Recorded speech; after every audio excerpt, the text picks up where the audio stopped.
Kita berdua baru lihat TV, refleks lihat dapur, set, ada yang jalan dong. Setiap lubang-lubang itu buat keluar masuk itu pasti dikasih raja. Kayak ada gangguan-gangguan gitu. Setiap pukul 2 pagi itu kayak ada yang garuk-garuk lantai. Tiba-tiba ada sosok, eh, dia nggak pakai baju, tingginya sama saya, mungkin di bawah saya sebahu. Kita hidup berdampingan dengan makhluk tak kasat mata. Bersama saya, Dea, akan berbagi cerita.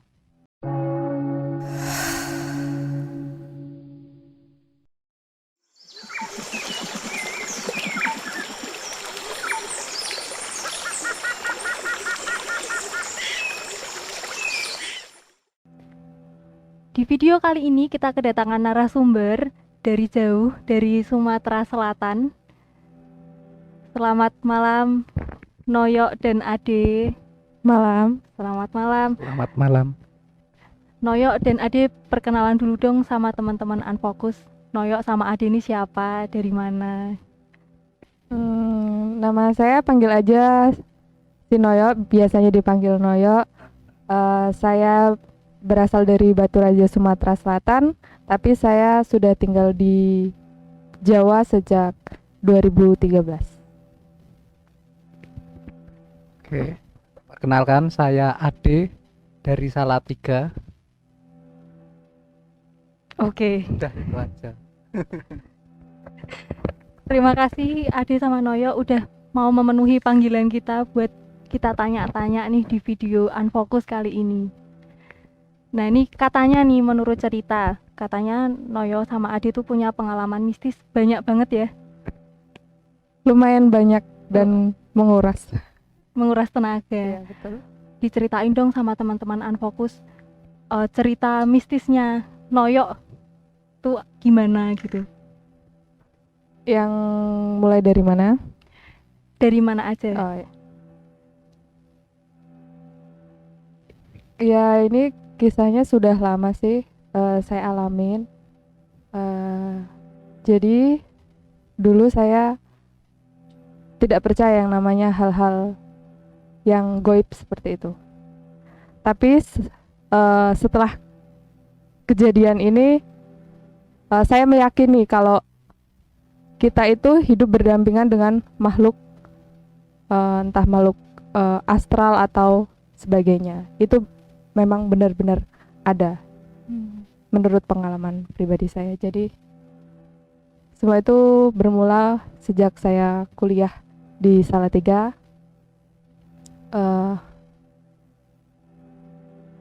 Kejadiannya di tahun 2016, ya, udah cukup lama dan masih berlanjut. Seperti melihat sesuatu tak kasat mata itu, bisa dibilang sampai sekarang masih kadang suka terlihat gitu. Jadi masih berlanjut hingga sekarang. Nah, kejadian mistis yang pernah dialami itu apa? Yang pernah dilihat? Dulu saya pernah melihat kejadian, waktu saya ada survei di Pekalongan itu, saya kan lewat Alas Roban. Nah, saya survei itu bersama teman-teman naik kendaraan motor. Nah, waktu melewati Alas Roban yang banyak pohonnya itu saya sempat, motornya itu saya kan boncengan bersama dia. Motor saya sempat ketarik mundur, seperti ditarik. Jadi motor saya ditarik mundur. Nah, setelah itu untung masih bisa berjalan. Nah, setelah itu saya melihat di sebelah kanan, di pohon-pohon, dekat pohon itu, sesosok makhluk, pakaiannya, bajunya putih, rambutnya panjang, ya bisa mungkin sering kalau teman-teman lihat, mukanya benar-benar, maaf, rusak, nanah, darah, pokoknya benar-benar mengerikan sampai saya udah nggak bisa bilang apa-apa di situ. Nah, itu kejadian di Alas Roban. Terus ada kayak anak-anak kecil di jalan itu mungkin katanya sih bekas tabrak lari dan sebagainya, atau saya kurang paham, tapi saya melihat waktu melewati alas roban itu. Terus ada lagi saya kan ini kerja di Solo. Perjalanan dari Salatiga ke Solo biasanya saya malam atau sehabis maghrib. Nah, saya melihat di perjalanan itu beberapa kali, bahkan sering lah melihat ada suatu gedung kosong, itu ruko itu, tapi sampai sekarang pun belum selesai dibangun atau mangkrak. Jadi ruko itu udah nggak keurus dan posisinya belum jadi. Di situ saya sering lewat kayak berseliweran, seperti apa namanya, baju putih, rambut panjang, atau seperti ratu. Saya pernah melihat sekali atau 2 kali itu seperti ratu. Ratu yang kayak gimana?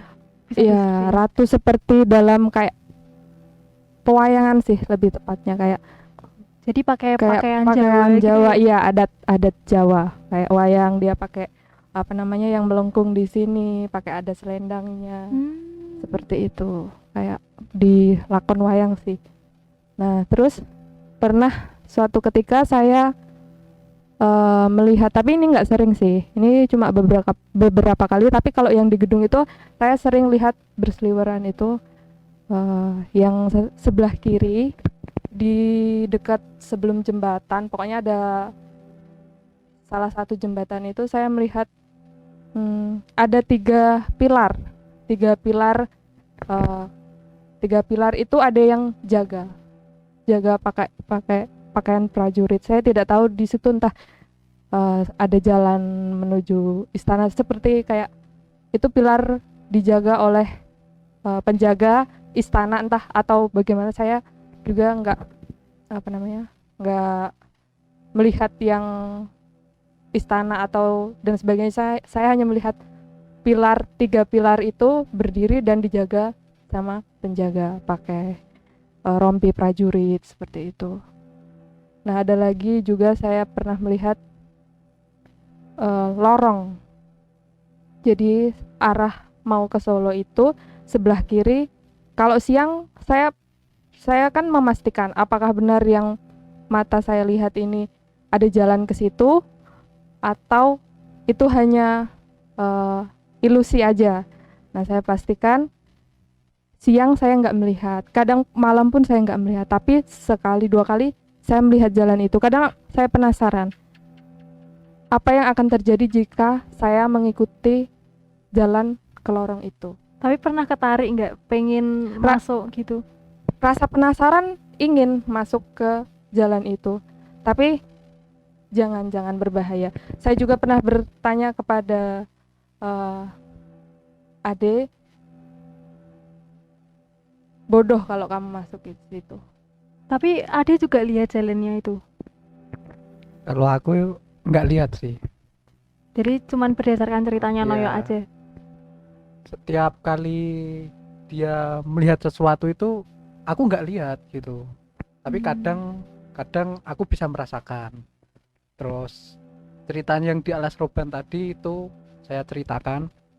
Itu kan dapat tugas dari lembaga survei ke Pekalongan lah. Waktu lewat alas roban itu posisinya itu saya lagi mau nyalip sebuah truk. Di tengah-tengah badan truk itu tiba-tiba motornya itu kayak nggak mau digas. Berhenti Langsung. gitu atau tiba-tiba pelan? Ya nggak berhenti, langsung kayak ada yang narik gitu. Oh, Motornya nggak mau digas, langsung tak rem aja toh, daripada nanti kejadian apa-apa, langsung tak rem, minggir dulu. Terus sama teman-temanku kan ada yang di belakang, itu kenapa no, nggak tahu motorku no. Tapi waktu minggir itu terus tak nganu, bisa motornya nggak mati, masih bisa itu. Terus dia udah ketakutan, udah wah ini udah firasat aku. Langsung jalan pelan-pelan sampai di Batang itu dia masih ketakutan. Nah, jalan terus dia baru mau cerita kalau ada sesosok itu tadi. Gitu. Sosoknya berarti Ade nggak lihat ya? Nggak lihat. Tapi sosoknya itu pengen komunikasi sama Noyo atau gimana sih? Yang sosok yang di alas roban itu? Kalau saya nggak tahu dia mau mengajak komunikasi sama saya atau tidak, tapi dari pengalaman saya melihat makhluk-makhluk seperti itu, kalau nggak biasanya cuma lewat saja atau kita melihat dia tidak melihat atau ya hanya sekedar lewat saja. Tapi posisi di alas roban itu posisinya saya melihat dia melihat saya dengan tatapan mata yang tajam, mata melotot dengan muka yang sudah hancur. Seperti itu. Dia melihat dengan melotot seperti itu. Kayak marah gitu ya atau kurang tahu sih dia marah atau karena apa. Saya juga kan tidak merasa saya berbuat salah atau seperti apa. Tapi tatapan matanya melotot dengan muka yang sudah itu penuh nanah. bener-bener jelas ya kelihatannya. Benar-benar jelas waktu itu. Karena kan lainnya gelap dan dia Paling kelihatan ya. paling kelihatan dan terang seperti itu, dengan bajunya yang putih, dengan mukanya yang seperti itu. Begitu. Terus kalau yang di mana tadi, di jalan itu ya, jalan menuju ke tempat kerjanya Noyo, itu kan Noyo katanya lihat ada pilar-pilar kayak gerbang istana gitu. Ade juga lihat? Kalau untuk yang kayak gerbang itu nggak lihat sih, tapi kalau untuk sesosok yang cewek tadi aku pernah lihat. Yang ratunya itu? Bukan. Oh, yang berbaju putih, kayak orang-orang nyebutnya mungkin kuntilanak ya. Itu aku pernah lihat dia di gedung tingkat 2 di dekat jendela gitu. Posisinya dia melihat ke arah kita gitu. Kan aku penasaran toh. Dia kalau lewat situ pasti sering lihat. Terus dia ngomong ke aku lah, aku penasaran lihat.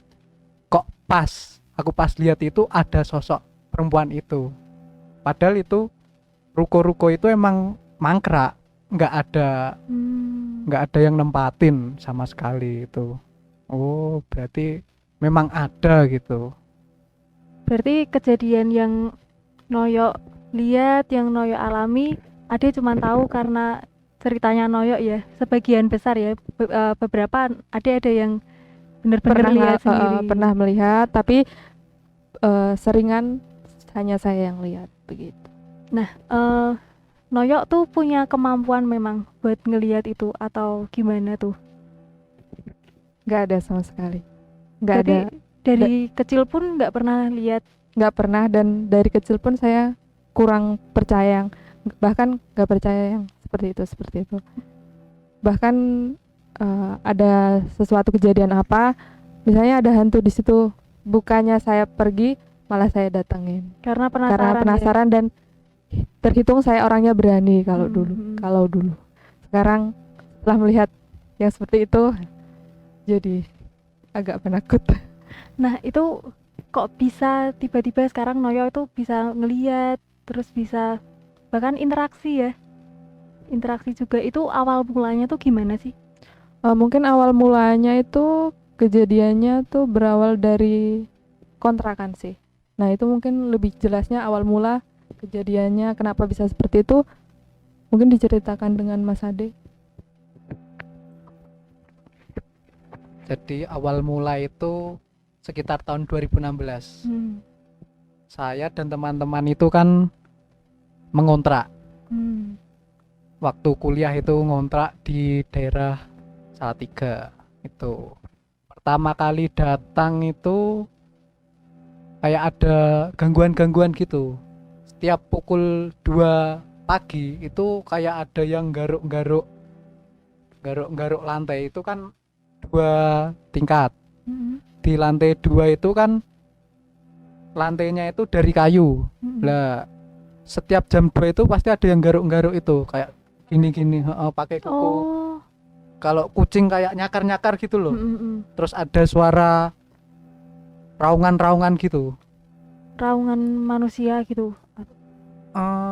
Nggak tahu itu ya, suara raungan-raungan kayak ngereng-ngereng gitu. Ngereng ya? Gitu. Nah itu kita kan di situ jadi gimana gitu toh lah. Terus akhirnya teman saya itu manggil temennya yang bisa lihat kayak gitu. Akhirnya datanglah dia ke kontrakan. Di kontrakan itu dia itu emang bicara kalau di sini tuh ada beberapa gitu. Nah dia itu kayak nantang gitu loh, nantang penunggunya situ gitu. Akhirnya dikasih, kalau di Jawa, kalau di sini tuh namanya raja. Raja ya. Ya raja, penangkal ya. Dikasih raja di setiap pintu itu dikasih raja. Setiap lubang-lubang itu buat keluar masuk itu pasti dikasih raja itu. Itu tujuannya biar apa dikasih raja waktu itu? Wah, kalau aku kurang tahu ya. Mungkin untuk ngusir atau untuk apa ya. Nah, bermula dari situ. Terus akhirnya menjadi yang penunggunya di situ. Sebelumnya dia itu orangnya pemberani jadi penakut. Akhirnya ketempelan dia. Wah, ketempelan sama yang Nunggu gitu. situ. Setiap jam 6 sore itu dia pasti nangis sendiri. Dan tak tanya kamu kenapa nangis, nggak tahu. Habis itu kayak orang linglung, nggak Tapi tahu apa-apa gitu. waktu Noyo nangis itu memang benar-benar nggak ada apa gitu yang menyuruh nangis, atau mungkin ada masalah yang bikin Noyo nangis gitu? Ini kejadiannya waktu bermula saya menangis itu saat saya pulang dari rapat. Waktu itu saya ikut kegiatan organisasi, ada rapat. Nah, waktu itu saya jadi panitia, jadi badan lagi drop, lagi sibuk-sibuknya. Nah, saya nonton salah satu acara ulang tahun TV. Nah, ulang tahun TV itu tiba-tiba saya tertidur. Saya nonton sendiri, teman-teman ada yang banyak di kamar, dia pun juga di kamar. Saya nonton TV sendiri, biasalah. Saya kan maksudnya masih berani posisinya. Waktu ada kayak seperti suara itu pun, saya naik ke atas, katanya nabur garam. Saya naik ke atas sendiri pun berani waktu itu. Tapi setelah menonton TV itu, malam-malam itu menonton TV, saya tertidur tiba-tiba. Waktu bangun, posisi saya sudah menangis, benar-benar air mata keluar, dan ada bisikan wanita. Dia menyuruh saya untuk terus menangis. Jadi air mata ini keluar sampai saya lari ke kamar. Saya bilang, saya pengen berhenti menangis, tapi air mata nggak keluar dan saya masih menangis. Sampai ya orang menangis biasa berbunyi gitu. Sampai saya mau berhenti menangis, tapi ini nggak bisa berhenti. Benar-benar air mata masih keluar. Saya ketakutan karena itu baru pertama kali buat saya. Berarti perasaan nggak sedih, tapi air mata menangis. air matanya pengennya keluar terus gitu ya. Dan menangis dan berbunyi kan, menangis kayak gitu. Sampai seperti itu. Nah, terus selanjutannya gimana tadi, Ade? Setelah ditempel raja, terus Noyonya nangis-nangis. Nah, terus setelah itu? Tuh sampai berapa minggu ya itu? Sekitar 3 minggu. Kayak gitu terus setiap jam 6 sore pasti nangis. Ke kampus aja jam 6 sore, padahal nggak dikontrakan ya. Jarak kontrakan kampus ya lumayan lah, sekitar 10 menit. Itu ya di kampus jam 6 sore nangis dia, nangis sendiri. Bisa berhenti kalau tak kagetin langsung berhenti. Pokoknya kalau berarti caranya gitu, aku gitu. Iseng-iseng tau waktu nangis tak kagetin langsung kayak orang sadar ya. gitu loh. Kayak orang sadar gitu langsung berhenti nangis. Nah, beberapa kali tak gituin terus akhirnya yang terakhir itu udah tak gituin nggak bisa. Terus aku manggil Mas Me, hubungi Mas Me. Mas, ini kok Noyok kok kayak gini terus ya, ngono. Terus akhirnya suruh bawa ke Ambarawa. Tak bawa ke Ambarawa lah. Dalam perjalanan itu dia itu waktu lewat di jalan Sukowati itu Oke, di salah tiga. ya masih di Salatiga itu dia nangisnya tambah kenceng. Tak tanyain udah nggak mau bicara, cuma nangis Cuma aja. Heeh. Terus jalan, kan aku posisi panik, cepet toh, pengen cepet-cepet sampai Ambarawa. Lah, sampai di daerah Tuntang, sampai di daerah Tuntang itu tiba-tiba itu motorku itu kayak mau dibelokin gitu loh, nggak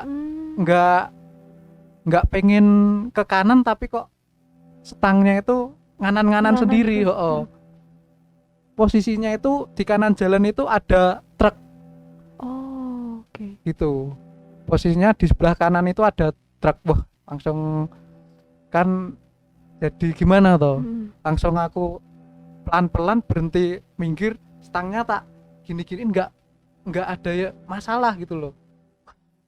Langsung pikiranku ya nggak enak, wah ini pasti gara-gara itu gitu. Gara-gara yang dikontrakan ya. Iya. Heeh. Akhirnya pelan-pelan aja, pelan-pelan di pinggir jalan, di kiri, udah nggak di tengah-tengah lagi, nanti malah gimana-gimana toh. Sampai di Ambarawa.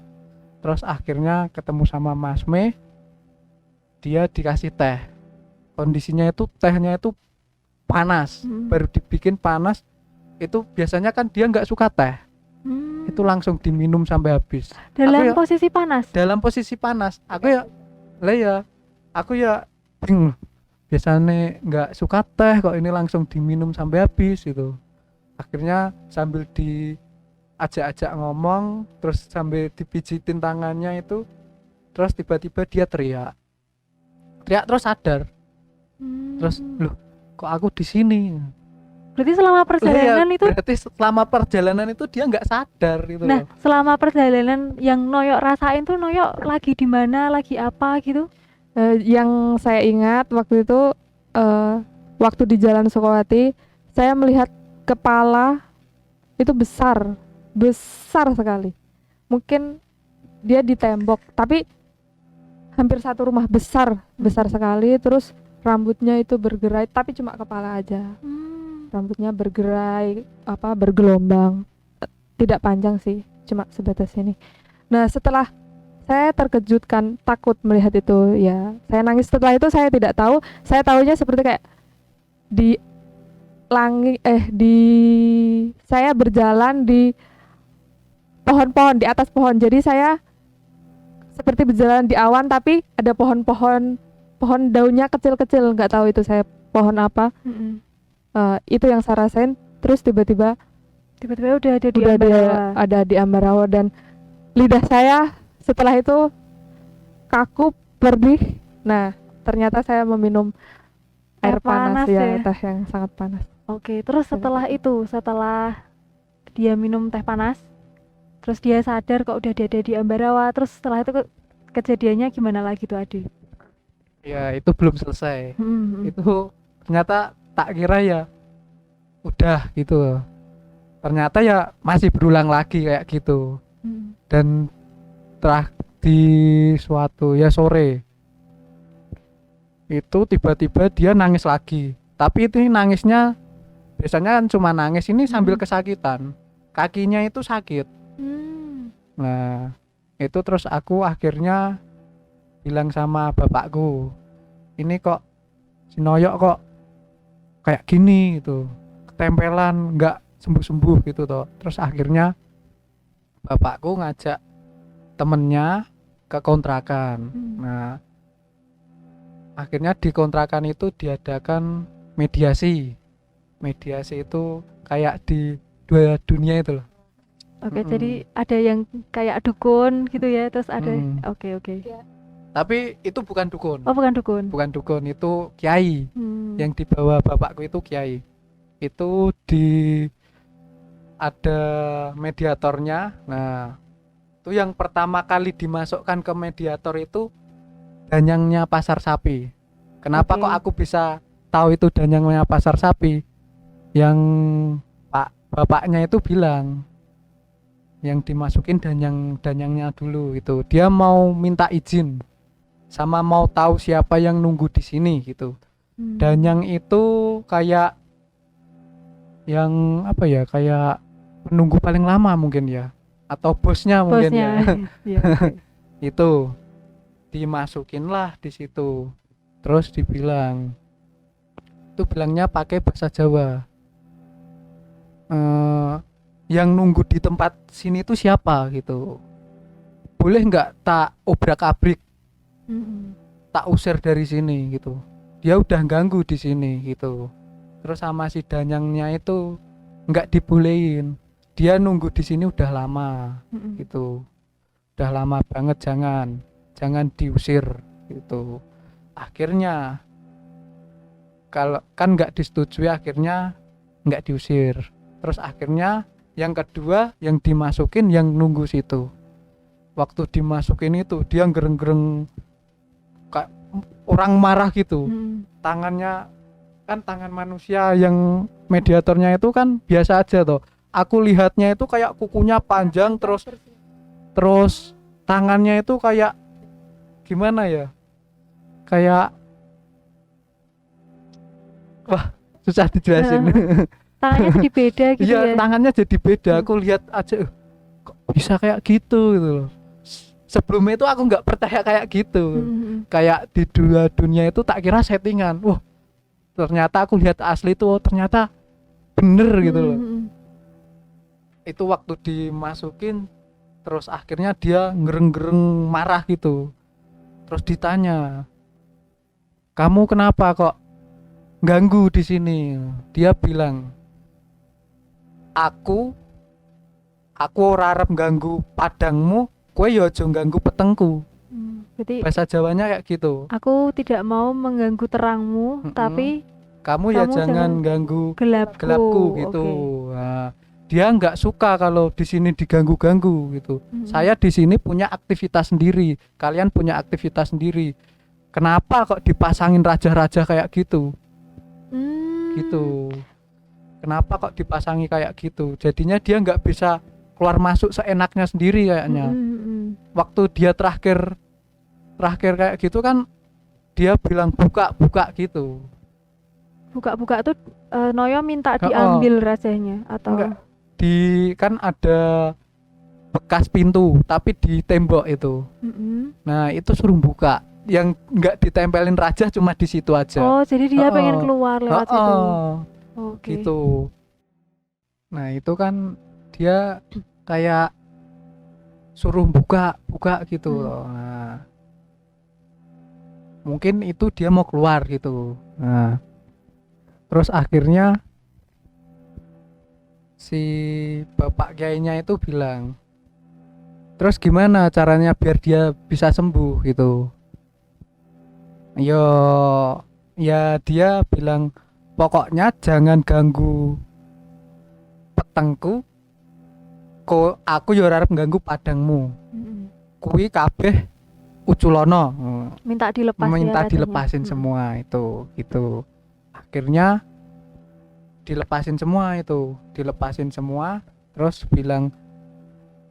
si penunggunya itu bilang, sehabis ini kamu suruh mandi saat itu juga. Si Noyonya. Suruh mandi gitu. Akhirnya si penunggunya itu keluar dari tubuh mediatornya, itu suruh mandi. Akhirnya sembuh. Udah nggak nangis lagi. Udah nggak nangis lagi, terus kakinya udah nggak sakit gitu. Nah setelah sembuh itu masih ada kejadian aneh lagi nggak? Waktu itu pernah, ini terjadi siang hari ya. Waktu itu saya memang sudah sembuh, tapi ternyata ada satu raja yang belum dibuang atau belum sempat ditemukan. Nah, saya ngerasa itu setiap ke tempat raja yang tertinggal itu, perasaan saya nggak enak. perasaan saya nggak enak, setiap ke situ pasti perasaan saya nggak enak. Nah, saya sama teman saya cewek, saya bilang sepertinya di sini.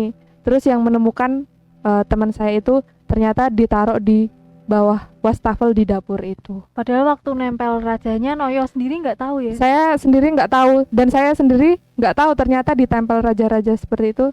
Saya juga nggak tahu. Nah, terus nih, selama kejadian Noyo kesurupan, itu yang Noyo rasain dan yang Noyo lihat itu apa? Kalau yang saya rasain, pertama linglung. Linglung itu saya rasakan nggak cuma waktu nangis aja, tapi pagi siang pun saya linglung. Kadang saya berjalan ke dapur sendiri, sampai dapur saya lupa. Kok saya nggak mau ngapain di sini? Saya kenapa sampai sini? Kadang saya mau kemana? Kok saya bisa sampai sini? Kayak seperti ada yang membawa saya untuk ke situ.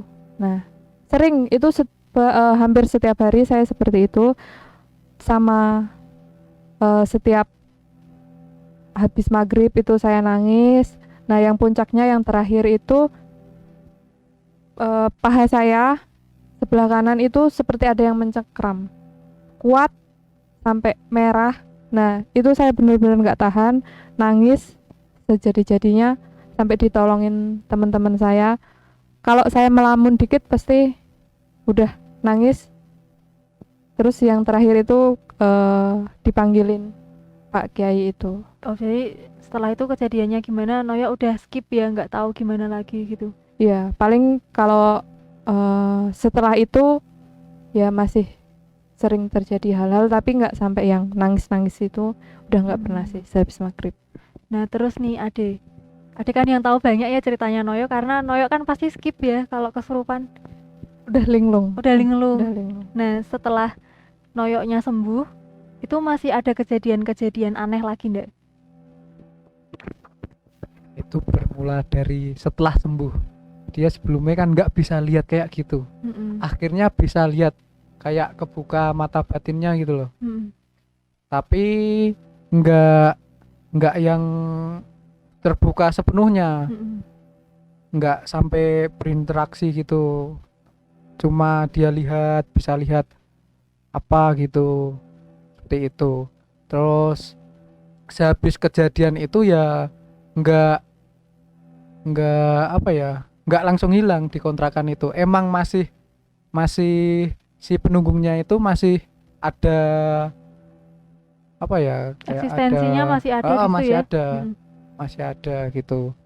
Terus habis kejadian itu ya, waktu itu masih beberapa kali ya aku sempat lihat. Aku di kontrakan cuma berdua. Yang lainnya itu ada yang baru pulang kampung, ada yang keluar. Nah, itu berdua itu sekitar jam habis maghrib lah itu. Tiba-tiba di dapur itu kayak piring-piring itu kayak kayak kelontengan gitu loh. Terus otomatis refleks tuh lihat ke dapur. Itu kan posisi baru lihat TV, kita berdua baru lihat TV, refleks lihat dapur, set, ada yang jalan dong. Oh. Kayak melayang. Nah, iya, kayak melayang gitu. Itu nggak cepet, pelan-pelan kok, set. Terus langsung refleks, kita berdua lihat-lihatan. Kamu tadi lihat? Berarti bukan hayalanku gitu loh. Wujudnya sama kayak yang waktu itu ganggu Noyo itu. Sama persis. Aku nggak tahu wujudnya kayak gimana, tapi itu putih gitu. Putih, Rambutnya panjang. putih, Oh, oke. ser gitu. Langsung refleks lihat-lihatan gitu loh. Dia masih gitu. Setelah kejadian itu ya itu, dia jadi sering lihat kayak gitu sampai sekarang. Sampai sekarang. Pernah sekali itu kan di kontrakan itu ada 2 kamar mandi. Satu kamar mandi yang sering dipakai, satu kamar mandi jarang banget dipakai dan gelap ya. Pernah saya itu entah posisi masih linglung seperti itu kan. Mbak-mbak bisa dibilang kuntilanak sih. Mm-mm. Mbak-mbaknya itu memanggil, seperti memanggil saya. Mm-mm. Saya lihat ke situ, dia ada di balik pintunya itu. Mm. Saya liatin dia semakin tinggi sampai menyentuh atas pintu itu. Dia terbang gitu. Enggak, badannya meninggi sampai atas Oh. pintu, mentok di pintu itu. Terus tangannya seperti mau narik, tangannya bisa jadi panjang banget seperti itu. Mau narik Noyo. Mau narik, entah apa ngajak ya mungkin, Mm. mau narik seperti itu. Tapi langsung saya sadar, terus udah nggak ada. Terus tiba-tiba pergi sendiri Iya. gitu. Sering seperti itu. Nah, kalau di kontrakan itu kan nggak cuman berdua ya, kan ada teman-teman ada yang teman-teman. lain. Teman-teman Banyak. yang lain juga ikut ngerasain. Ngerasain. Ada yang juga diganggu selain Noyo. Diganggunya sih ya dalam bentuk seperti suara-suara, kayak bunyi gelas-gelas, terus diliatin di penampakan-penampakan seperti itu. Cuma yang ketempelan, ya lagi apesnya saya mungkin lagi capek, itu saya gitu. Nah, terus kan sekarang Noyo udah bisa ngelihat, udah bisa ngerasain, pernah nggak berinteraksi? Nah terakhir ini saya ceritakan, kalau diceritain terlalu banyak kejadian yang saya alami. Ini saya ceritain belum ada seminggu ini, baru hari Kamis kemarin. Posisi saya kan sudah mengontrak di Solo sama dulu pacar saya yang jadi suami saya. Nah waktu itu saya jam 3 itu terbangun haus, saya minta minum ke dia, saya minum. Dia lagi mendengarkan YouTube cerita horor ya, restory horor gitu. Nah, saya minta minum kan posisi saya sudah sadar. Tiba-tiba ada sosok, dia nggak pakai baju, tingginya sama saya, mungkin di bawah saya sebahu, botak, licin, nggak pakai baju sama sekali. Bisa dibilang katanya tuyul, tapi saya nggak paham itu benar tuyul apa bukan. Dia melangkahin kita 2 kali. Ngelewatin, iya. Posisinya kita tidur, dia melangkahin kita pertama 1 kali dulu, terus datang entah itu temannya atau siapa, satu sosok makhluk lagi, warnanya hitam. Nah yang warna hitam ini dia seperti mengajak berinteraksi. Interaksinya gimana tuh? Pertama dia bersenandung. Dia duduk di pojokan dekat pintu kamar. Dia duduk duduk kayak nongkrong gitu, tapi tanpa kursi. Dia seperti bersenandung, entah bersenandung atau ngajak ngobrol, tapi ada suaranya. Nah, waktu itu saya melihat posisi seperti itu. Badan saya udah nggak bisa digerakin, saya ngomong udah nggak bisa. Untuk gerak-gerak pun saya nggak bisa. Setelah itu dia pindah, nggak tahu pindahnya kapan, tiba-tiba dia ada di sebelah saya. Sebelah saya sini kan ada bantal. Dia duduk di atas bantal saya. Saya kan ketakutan. Terus saya menutup mata. Kalau menutup mata kan masih ada bayangannya. Nah, itu kepala dia melihat saya seperti ini, kayak jadi di atas gini. Iya, persis di atas wajah saya. Dia menatap saya seperti ini. Tapi saya tidak berani buka mata. Saya itu posisi saya lagi membaca doa. Sampai mungkin 20 menitan itu ada. Terus dia mungkin makhluk seperti itu tahu apa yang kita rasakan. Saya ingin menggerakkan tubuh saya dan menarik kaki saya. Tapi dia pindah di kaki saya. Jadi dia memegang kaki saya, tidak mencengkram tapi cuma memegang saja. Tapi kerasa. Wow. Dia memegang kaki saya. Setelah itu yang coklatnya tadi melangkah sekali lagi. Nah setelah itu saya langsung bisa ngomong, langsung keluar keringat dingin. Saya bisa ngomong, kaki saya bisa digerakin. Saya tarik kaki saya, terus udah hilang begitu saja. Itu yang terakhir saya alamin. Sampai sekarang masih makhluknya itu masih ada di rumah? Atau udah nggak pernah lihat lagi? Udah nggak pernah lihat lagi katanya sih itu hanya lewat saja sih. Waktu itu Ade lihat nggak sosoknya? Itu nggak lihat sih aku. Cuma diceritain aja ya? Iya, tiba-tiba dia kebangun terus langsung keringet dingin, ketakutan. Terus aku ya tau lah, biasanya kalau kayak gitu pasti lihat gitu.